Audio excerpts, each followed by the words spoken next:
begged for a trifle, for God's sake, and now he gives a feast as if he were both a count and a king, thought he.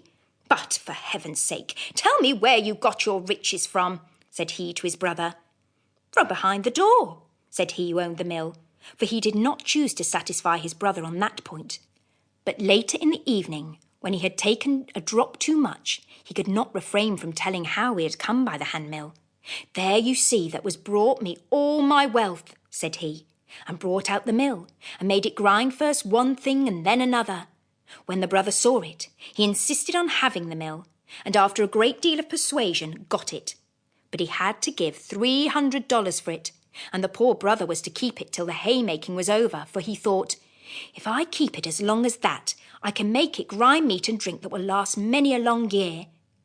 During that time, you may imagine that the mill did not grow rusty, and when the hay harvest came, the rich brother got it. But the other had taken good care not to teach him how to stop it.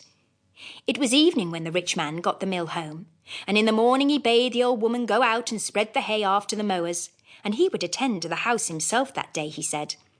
So, when dinner time drew near, he set the mill on the kitchen table and said, Grind herrings and milk pottage, and do it both quickly and well.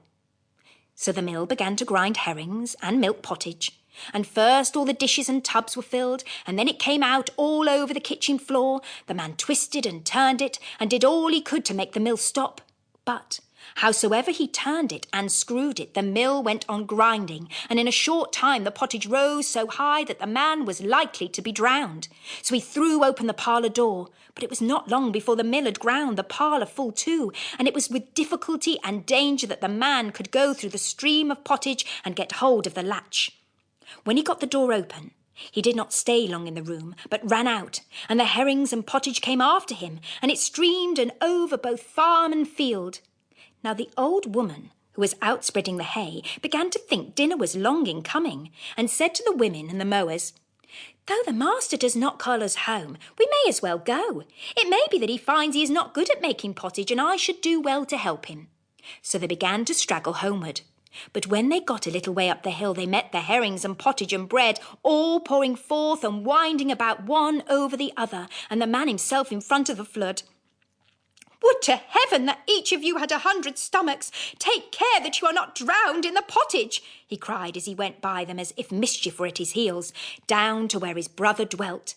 Then he begged him for God's sake to take the mill back again, and then in an instant, for said he, If it grind 1 hour more, the whole district will be destroyed by herrings and pottage.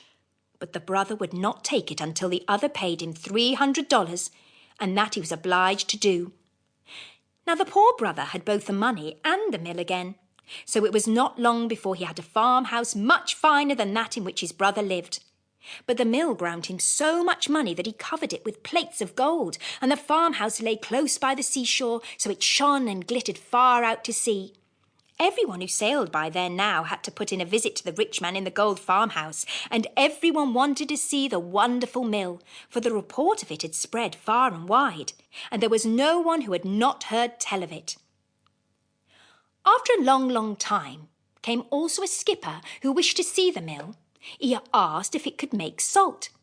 Yes, it could make salt, said he who owned it. And when the skipper heard that, he wished with all his might and main to have the mill, let it cost what it might, for he thought, if he had it, he would get off having to sail far away over the perilous sea for freights of salt. At first the man would not hear of parting with it, but the skipper begged and prayed, and at last the man sold it to him and got many, many $1,000s for it. When the skipper had got the mill on his back, he did not stay there long, for he was so afraid that the man would change his mind, and he had no time to ask how he was to stop it grinding, but got on board his ship as fast as he could. When he had gone a little way out to sea, he took the mill on deck. Grind salt and grind both quickly and well, said the skipper. So the mill began to grind salt, till it spouted out like water, and when the skipper had got the ship filled, he wanted to stop the mill. But whichsoever way he turned it, and how much soever he tried, it went on grinding, and the heap of salt grew higher and higher until at last the ship sank. There lies the mill at the bottom of the sea, and still, day by day, it grinds on.